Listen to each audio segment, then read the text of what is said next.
언젠가 제가 영상을 하나 봤는데요. 어떤 화가가 그림을 그리는 영상이었어요. 근데 처음에 이렇게 캔버스에다가 물감을 몇 개를 막 찍더라고요. 색깔별로. 그러니 그것을 가지고 붓으로 막 휘젓는 거예요.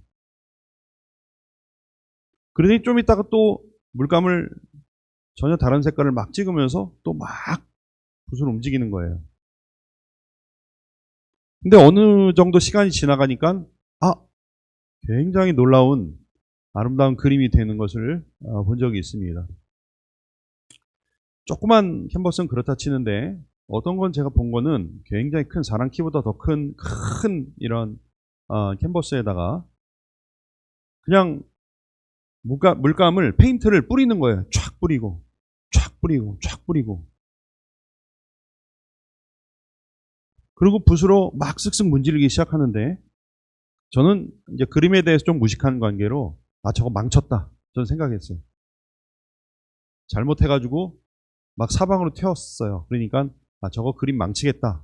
전 대번에 그런 생각이 들더라고요. 근데 정말 제가 무식한 거였어요. 그 화가가 그걸 가지고 그림을 잘 만드는데 다 의도적으로 그렇게 뿌린 거더라고요. 나중에 굉장히 훌륭한 큰 그림이 완성된 거를 제가 본 적이 있습니다. 여러분 그런 거 가끔 보셨는지 모르겠어요.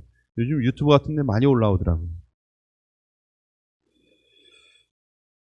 우리는 하나님이 천지를 창조하시고 아담이 선악과를 따먹으면서 왜 하나님이 하필 선악과를 만드셔서 하나님의 계획에 차질을 빚게 되고 하나님께서 그것을 할 수 없이 수습하시기 위해서 예수 그리스도를 보내셔서 십자가를 지게 하셨을까? 이런 생각을 할 때가 있어요. 그러나 제가 그림에 대해서 무식하면서 화가가 그렇게 뿌리는 것을 저거 망쳤다 이렇게 생각하는 것처럼 그것은 망친 것이 아니라 사실은 완성을 향한 초석이었죠. 지혜가 무한하시고 전지전능 모르는 것이 없으신 하나님이 실수하실 리가 없죠. 하나님은 처음부터 큰 그림을 그리고 계셨고 모든 것들은 그 밑그림대로 차곡차곡 착착 그려져 가고 있었던 것입니다. 다만 우리의 생각이 짧을 뿐이었어요. 저희는 지금 로마서를 함께 지금 묵상하고 있습니다. 로마서는요, 죄에 대해서 그리고 구원에 대해서 아주 중점적으로 핵심적으로 다루고 있습니다. 특별히 오늘 말씀은 아담과 예수 그리스도를 대조하면서 페인트가 막 뿌려진 실수 같은 것이 어떻게 온전한 구원으로 아름답게 완성되어져 가는가를 보여주고 있습니다. 첫 번째 우리가 살펴볼 것은 아담에 대한 것입니다. 아담 혹은 첫째 아담 이렇게 이야기를 합니다. 오늘 말씀은 이 아담으로부터 시작된 죄의 기원에 대해서 설명해 주고 있어요. 우리 12절 말씀에 보니까 그러므로 한 사람으로 말미암아 죄가 세상에 들어오고 죄로 말미암아 사망이 들어왔나니 이와 같이 모든 사람이 죄를 지었으므로 사망이 모든 사람에게 이르렀느니라 이렇게 말씀하고 있습니다. 이것은 아담이 선악과를 따먹은 것을 이야기하는 것이죠. 아담이 그렇게 선악과를 따먹음으로 죄가 세상에 들어오고 그 결과 사망에 이르게 되었다는 것을 설명하고 있습니다. 저를 포함해서 적지 않은 사람들이 이 말씀을 읽으면서 억울해할 수 있어요. 아니, 아담이 선악과를 따먹었는데 우리가 왜 벌을 받아야 돼? 아담이 지은 죄 때문에 왜 오늘 우리가 이렇게 고생해야 되는데? 우리는 여기에 대해서 억울하면서 항변하면서 그러나 거기에 대한 답을 찾기 위해서는 우리는 성경을 좀 세밀하게 살펴볼 필요가 있습니다. 죄가 세상에 들어온 순간 어떠한 일이 있었습니까? 우리가 잘 아는 대로 창세기 3장은 그것을 말을 해주고 있습니다. 창세기 3장에 의하면 뱀이 먼저 하와를 꼬드겼죠. 하나님이 참으로 너희에게 동산 모든 나무의 열매를 먹지 말라 하시더냐? 이렇게 하와를 흔들어 놨습니다. 여러분, 이런 질문은요, 굉장히 사탄적인 거예요. 진리와 거짓을 교묘하게 섞어가지고요, 판단력을 흐리게 하는 것입니다. 언제 하나님이 그렇게 말씀하셨습니까? 원래 하나님의 말씀은 이런 것이었죠. 여호와 하나님이 그 사람에게 명하여 이르시되 동산의 각종 나무의 열매는 네가 다 먹되 마음대로 먹되 선악을 알게 하는 나무의 열매만큼은 먹지 말아라, 이렇게 말씀하셨죠. 그러나 사탄이 지금 물타기를 했어요. 오늘날 우리도요, 이 물타기를 굉장히 조심해야 돼요. 이것은 그냥 교활한 것이 아니라 굉장히 사탄적인 거예요. 진리와 거짓 혹은 진리와 과장을 살짝 섞어가지고 진리인 척 하는데 사람들이 긴가민가해서 잘 반박하지 못하도록 하는 것, 이것은 굉장히 악한 거예요. 사탄은 그렇게 하와한테 슬쩍 던졌어요. 그런데 하와가 거기에 넘어갔어요. 그래서 뭐라고 대답하냐면, 동산 나무의 열매는 우리가 먹을 수 있으나 동산 중앙에 있는 나무의 열매를 하나님의 말씀에 너희는 먹지도 말고 만지지도 말라, 이렇게 하와가 사탄의 장단에 춤을 추기 시작했습니다. 오버하게 돼요. 언제 하나님이 먹지도 말고 만지지도 말라 하셨나요? 그냥 먹지 말라 하셨죠. 그러나 사탄이 그런 식으로 나오니까 이상하게 이 죄는요, 죄의 리듬을 타게 돼 있어요. 그래서 사탄이 그렇게 얘기하니까 하와도 덩달아서 아이고, 먹지도 말고 만지지도 말라, 뭐 좋은 의도였을 수도 있어요. 그러나 그렇게 이야기하게 됩니다. 아닌데? 하나님 그렇게 말씀하지 않으셨는데? 이렇게 단호하게 반응했어야 됐습니다. 그러나 하와는 넘어갔어요. 그러자 사탄이 속삭입니다. 너희가 그것을 먹는 날에는 너희 눈이 밝아져 하나님과 같이 되어 네가 모든 판단과 가치의 주인이 될 것이다. 야, 하와야, 이건 비밀인데 사실은 먹어도 안 죽어. 사실은 말이야, 먹으면 너는 하나님처럼 될 수 있어. 그래서 네가 하나님에 대해서 네가 모든 판단을 네 스스로 할 수 있고 네가 기준이 되고 네 마음대로 살 수 있어. 하와가 또 그 얘기를 들으니까, 그렇잖아요. 듣기 전에는 몰랐는데 듣고 나니까 이제 마음이 흔들리는 거예요. 그래서 과일을 한번 슬쩍 쳐다보죠. 딱 슬쩍 쳐다봤는데 먹음직도 하고 보암직도 하고 지혜롭게 할 만큼 탐스럽게 보였어요. 이 지혜롭게 할 만큼 탐스럽다는 것은 하나님처럼 될 수 있다는 그런 것처럼 보인 거예요. 그래서 지혜는 하나님의 속성을 드러내는 것이에요. 그래가지고 어떻게 하냐면 이제 그것을 아담에게 이야기하고 같이 선악과를 따먹습니다. 여기서 우리는 알 수가 있어요. 죄의 근원이 어디서 시작되었느냐. 물론 사탄으로부터 촉발이 됐어요. 그러나 인간 안에 있는 하나님과 같이 되려고 하는 욕망, 내가 인생과 역사의 주인이 되고자 하는 욕망이 드러난 거예요. 하나님이 선악과를 왜 만드셨냐? 사실 그것은 선악과든 사과든 포도든 앵두든 아무 상관없어요. 결국 자신이 하나님이 되어 모든 가치를 정하고 하나님 없이 마음대로 살고자 하는 그런 마음이 그렇게 선악과를 따먹게 한 거예요. 그것으로 표현된 것이에요. 먹지 말라고 한 것을 따먹어서 죄가 아니라, 먹지 말라고 하는 것을 불순종해서 그것이 죄가 아니라, 그것에 담긴 의미가 중요한데, 그것은 바로 인간은 하나님과 같이 돼요. 하나님이 이제는 필요 없고 마음대로 내가 기준이 되어서 내 소견에 옳은 대로 살고자 했던 것, 그것이 표현이 선악과였고 그것이 죄의 시작이었습니다. C.S. 루이스는 이런 식으로 얘기했어요. 스스로 자기가 주인인 양 행세한 것이었다. 그것은 내가 주인인 것처럼 되고 싶었던 것이에요. 그것이 모든 죄의 근원이었습니다. 오늘날 누구도 이 죄에서 자유로운 사람은 없어요.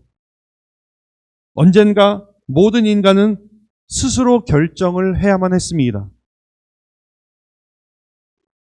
아담 때문에 그런 것이 아니라 아담이 선택하는 그 순간 사실은 우리는 그 아담의 선택에 동참한 거예요.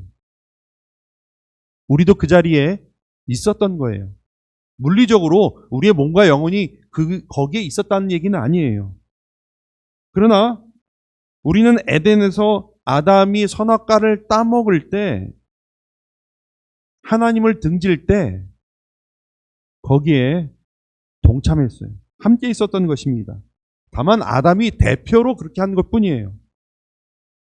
그러므로 오늘 말씀은 아담이라고 하는 제3자가 아닌 우리 모두가 하나님으로부터 멀어지기를 함께 결심하고 단행한 것이라고 이야기를 합니다. 아니라고 하지 마세요. 오늘날 우리도 수없이 하나님과 같이 되어 내 소견에 옳은 대로 살려고 하기 때문입니다. 그런 인생을 살고 있기 때문입니다. 그래서 그 결과요, 우리 인간은 개선이 필요한 불완전한 어떤 존재 정도가 아니라 하나님과 분리된 존재가 됐어요. 하나님과 분리는 곧 죽음을 의미했습니다. 여러분, 성경에서 죽음이라고 할 때는 분리를 말을 해요. 우리가 몸이 죽는 것은요, 육신과 영혼이 분리되는 것이에요. 영혼이 죽는 것은 하나님과 분리되는 것이에요. 결국 우리는 하나님과 분리되어서 하나님과 떠나서 죽게 되었습니다. 그래서 13절, 14절에 보니까 죄가 율법이 있기 전에도 세상에 죄가 있었다. 율법이 없을 때에는 죄를 죄로 여기지 아니하였다. 이게 뭐냐면 율법 이전에도, 율법이 나오기 이전에도 죄는 존재했다는 것이에요. 율법의 용도는 뭐냐? 그러면 그것은 마치 이런 것과 비슷해요. 여러분, 코로나 옛날에 왔을 때 진단 키트 같은 것이에요. 그래서 죄를 죄로 알게 하는 역할을 했어요.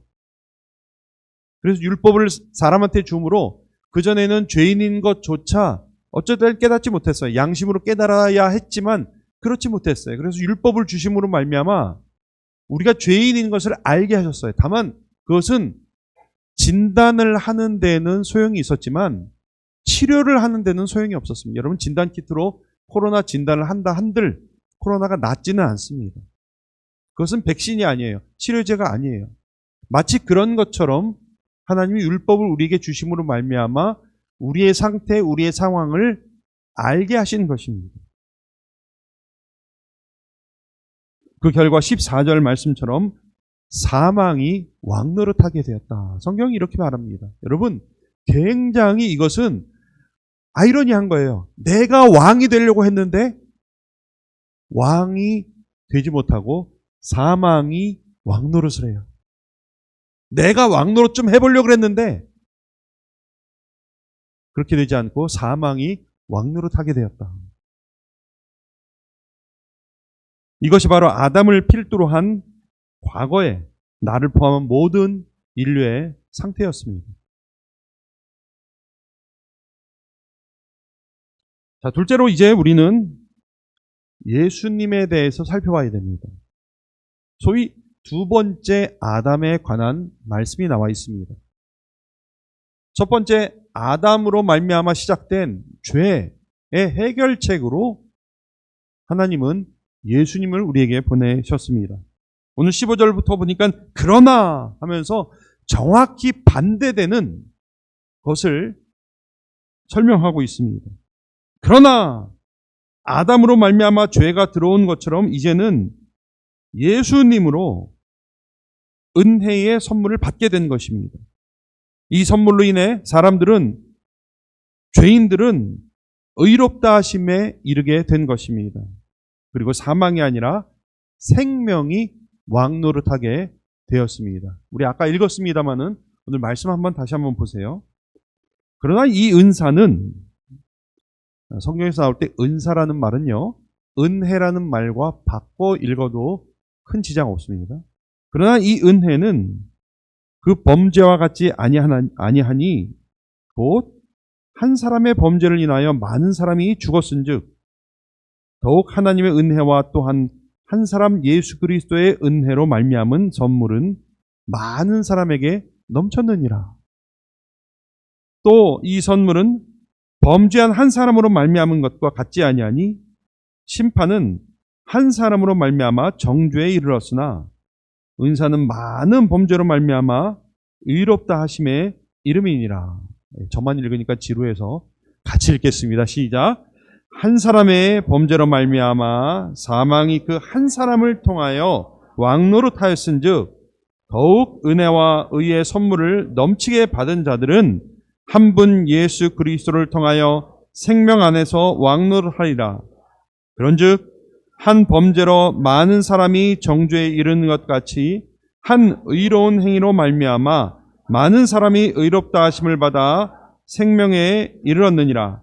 한 사람이 순종하지 아니함으로 많은 사람이 죄인이 된 것 같이 한 사람이 순종함으로 많은 사람이 의인이 되리라. 이것은 정확히 아담을 대표로 한 인류의 죄에 정반대되는 역사였습니다. 아담은요, 에덴 동산에서 선악과를 따먹음으로 하나님과 같이 되려고 했고 모든 사람들이 시간과 공간을 초월하여 거기에 동참함으로 죄인이 되었습니다. 그래서 그들은 죄에 대해서 아무런 컨트롤을 하지 못하고 죽게 되었고 사망이 왕노릇하게 되었습니다. 그러나 그리스도는 갈보리산에서 십자가에 달려 죽으심으로 죽기까지 복종하셨습니다. 그리고 그런 의로운 행위로 말미암아 우리가 의인이 되었습니다. 그래서 이제 의와 생명이 왕노릇하는 삶을 살 수 있게 되었습니다. 거기 너 있었는가 그때에 우리는 에덴 동산에서뿐만 아니라 십자가에 못 박혀 돌아가신 갈보리 산에도 있었던 것이에요. 그리스도가 십자가에 죽으심으로 우리는 의롭다 여김을 받고 구원을 받고 새로운 삶, 새로운 시대를 살 수 있게 된 것입니다. 여러분, 할렐루야. 언젠가 스포츠 멘트를 보니까 우리는 지금 손흥민 시대에 살고 있습니다. 이런 멘트를 들은 적이 있습니다. 우리는 이렇게 외쳐야 됩니다. 우리는 지금 그리스도의 시대를 살고 있습니다. 의와 생명이 주장하는 시대를 살고 있다고 우리는 외쳐야 하는 것입니다. 그런데 아까 말씀대로 쭉 읽다 보니까 눈길을 끄는 단어 하나가 있어요. 몇 개가 있어요. 그것은 은혜라는 말이고 은사라는 말이고 또 선물이라는 말입니다. 이 같은 말이에요. 다. 절망과 두려움과 외로움의 끝에 은혜가 임했습니다. 그리고 새 시대가 열렸습니다. 아담과 예수님의 거대한 간극을 잇는 것은 은혜입니다. 은혜는 그 거대한 간극을 이을 수 있는 유일한 단 하나의 단어입니다.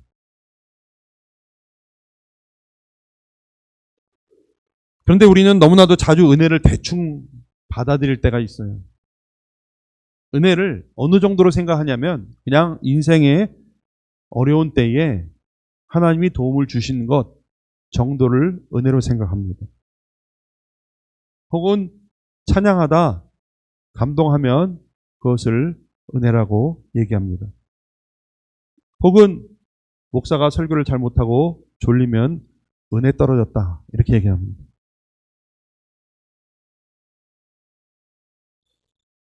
지난주 제가 찬양을 찾다가 은혜에 관한 찬양을 찾는데 찾기가 굉장히 어려웠어요. 대부분 은혜랑 관련된 찬양을 보니까 신세 타령이 많았어요. 물론 그것도 은혜예요. 그러나 성경에서 말하는 구원의 은혜는 차원이 달라요. 그런 정도가 아니에요. 그 은혜의 정도, 은혜의 무게라고 하는 것은 그냥 위기 순간에 도와주신 것, 어떤 일에 감동받는 것, 그런 것들로 갖다 붙일 정도가 아니에요. 하늘을 두루마리 삼고 바다를 먹물로 삼고 그것을 가지고 하나님의 사랑을 다 적을 수 없다고 고백하는 그런 정도가 돼야 우리는 은혜라고 말을 하는 것이에요. 죽었던, 허물과 죄로 죽었던 우리를 그 아들 예수 그리스도를 죽임으로 말미암아 우리를 살려주셨다 정도가 돼야 우리는 은혜라고 말할 수 있는 거예요. 구원받을 만한 아무런 근거나 가치나 자격이 없는데 값없이 주어졌던 그 선물, 그 정도 돼야 우리가 은혜라고 말을 하는 것이에요. 가망이 없는 존재가 하루아침에 소망을 얻은 것, 이 정도 돼야 은혜인 거예요. 그래서 우리는 은혜라는 말을 사실은 함부로 사용하면 안 돼요. 여러분, 목사 설교에다 갖다 붙이지 마세요. 은혜는요, 그냥 소망 없던, 아무도 갈 길이 없었던 그런 인생에 아무런 근거도, 아무런 가치도, 아무런 잘한 것이 없는 그런 인생과 역사 가운데 하나님이 그 외아들 예수 그리스도를 죽임으로, 저는 이 은혜를 자녀 키우기 전까지는 이론으로만 알았어요. 그러나 자녀가 생기면서 그 자녀를 자라게 하면서 양육하면서 그 아들 예수 그리스도를 우리를 위해서 죽일 수 있다고 하는 것은 그거는 어떻게 형언할 수 없는, 표현할 수 없는 은혜라는 것을 알게 되었어요. 이런 은혜에 대한 깊은 감격과 묵상과 자각이 없으면 우리는 구원에 대한 감격이 사라지게 되어 있습니다. 그냥 어쩌다 혹은 당연히 구원받은 것으로 여기기가 쉬워요. 그냥 수학 공식처럼 받아들일 때가 있어요. 여러분, 구구단이나 근해 공식이 우리에게 감동을 주지 않습니다. 그러나 아무런 자격 없는 내가 그리스도의 십자가로 인해 구원받고 의롭게 된 것은 어떤 모든 서사보다도 더 위대한 거예요. 여기에 대한 마땅한 찬사와 감탄이 있어야 됩니다. 우리의 입술로, 우리의 삶으로 그렇게 해야 합니다. 그것이 우리의 예배이고 그것이 우리의 신앙생활인 것이죠.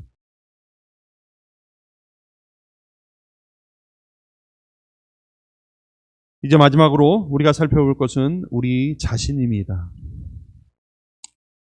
자, 이와 같이 지금은 우리 은혜의 시대를 살고 있습니다. 그러면 우리는 그 은혜의 시대를 어떻게 살아야 될까요? 은혜에 대한 마땅한 찬사와 감탄을 우리는 어떻게 삶으로 살아내야 될까요? 사실 여기에 대해서는 이제 6장부터 나옵니다. 다음 주 계속입니다, 여러분. 오늘 약간 미리 보기만 해보면 그것은 왕노릇과 관계가 있어요. 왕노릇. 오늘 왕노릇 한다는 얘기가 계속 지속적으로 나와요. 창세기에 직접적으로 언급하지는 않지만 결국 아담 그리고 우리 모두는 스스로 왕노릇 하려고 한 것이었어요. 근데 오늘 말씀해 보니까 하나님을 떠난 우리는 왕이 되지 못하고 오히려 엉뚱하게 사망이 왕노릇하게 돼 있어요. 그런데 예수 그리스도를 통하여 생명 안에서 우리가 왕노릇한다고 17절에 나와 있어요. 여러분 소원 성취했어요. 우리가 왕노릇하려고 했는데 안 됐어요. 그러나 우리가 예수 그리스도 안에 있을 때 왕노릇할 수 있다고 오늘 말씀을 증거하고 있습니다. 그리고 은혜도 또한 의로 말미암아 왕노릇하여 우리를 영생에 이르게 한다고 21절에 그렇게 말씀하고 있습니다. 왕노릇, 이게 굉장히 중요해요. 그러니까요, 구원받기 전과 구원받은 후의 삶이 뭐가 다르냐? 그 차이는 바로 왕이 누구냐 하는 거예요. 왕이 누구냐. 누가 주인 노릇을 하냐는 것이에요. 누가 나를 다스리느냐. 이것이 굉장히 중대한 차이입니다. 전에는 내가 왕이 되려고 하다가 죄와 사망이 왕이 되어버렸어요. 죄와 사망이 나를 컨트롤해서 죄를 안 지으려고 해도, 죽지 않으려고 해도 죄를 지을 수밖에, 죽을 수밖에 없었어요. 이전에는요, 죄를 지어서 죄인이 아니라 하나님을 떠난 죄인이기 때문에 죄를 지었어요. 그러나 이제 왕이 바뀌었습니다, 여러분. 주인이 바뀌었어요. 나를 다스리고 컨트롤하는 존재가 바뀌었습니다.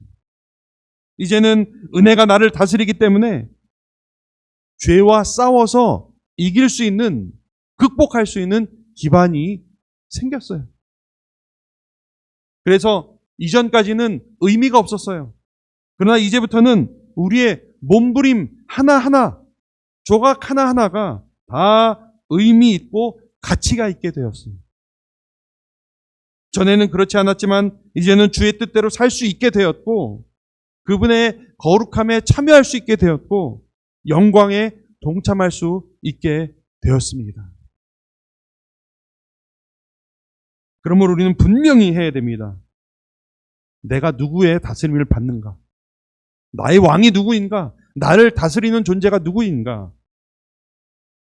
내가 누구의 마음에 들어야 되는가? 이것이 아담과 함께 하나님을 등졌다가 그리스도의 힘입어 하나님께 돌아간 우리의 삶이 되어야 되는 것입니다. 지금 우리는 은혜의 시대를 살고 있습니다. 여러분 이 말을 오해하시면 안 돼요. 은혜의 시대를 살고 있다고 죄를 지어도 대충 은혜로 넘어가는 시대로 살고 있다는 말이 아니에요. 많은 사람들이 그렇게 오해를 합니다. 아닙니다. 우리는 은혜로 하나님을 왕으로 다시 모시게 된 시대를 살고 있다고 하는 것입니다. 누가 왕인지 분명히 하고 살아가야 합니다. 우리 감정의 왕이 누구인지, 우리 지식의 왕이 누구인지, 우리 의지의 왕이 누구인지, 우리 가정의, 우리 물질과 시간의, 우리 관계의 왕이 누구인지 분명히 하고 살아가야 됩니다. 그럴 때 우리가 정말 은혜의 시대를 살고 있구나 더 느껴지고 경험하게 되는 것입니다. 다음 주 계속 한 주간 그렇게 왕이신 하나님이 나를 온전히 다스리는 삶을 살아서 은혜의 시대를 살고 있음을 실감하시고 경험하시는 저와 여러분들 되시길 주님의 이름으로 축원합니다. 기도드리겠습니다. 하나님, 우리가 전에는 했던 모든 몸짓들과 생각들이 아무 의미가 없었는데 오히려 죽음을 향해 달려가는 그러한 것들이었는데 이제는 예수 그리스도로 말미암아 그 모든 것들이 의미와 가치 있게 되고 죄와의 싸움이 헛되지 아니하고 이제는 죄를 이길 수 있는 그러한 존재가 되게 하시니 참 감사합니다. 이전에 우리의 삶은 가치 없는 삶이었지만 이제 그리스도로 말미암아 가치 있는 삶이 되게 하셨습니다. 오 주님, 그렇게 된 것은 주님의 은혜임을 고백합니다. 우리는 은혜의 시대를 살고 있습니다. 은혜의 시대를 살고 있는 성도답게 살아가는 저희들 되게 하여 주시옵소서. 늘 우리가 말하고 또 생각하고 또 행동할 때에 관계를 맺어 나갈 때에 우리의 주인이 누구인지 분명히 인식하고 그렇게 살아가는 저희들에게 하여 주시옵고 그러할 때 하나님을 왕으로 모신 인생이 어떤 것인가를 날마다 경험하며 살아가는 저희들 될 수 있도록 축복하여 주시옵소서. 감사합니다. 예수님의 이름으로 기도드리옵나이다. 아멘.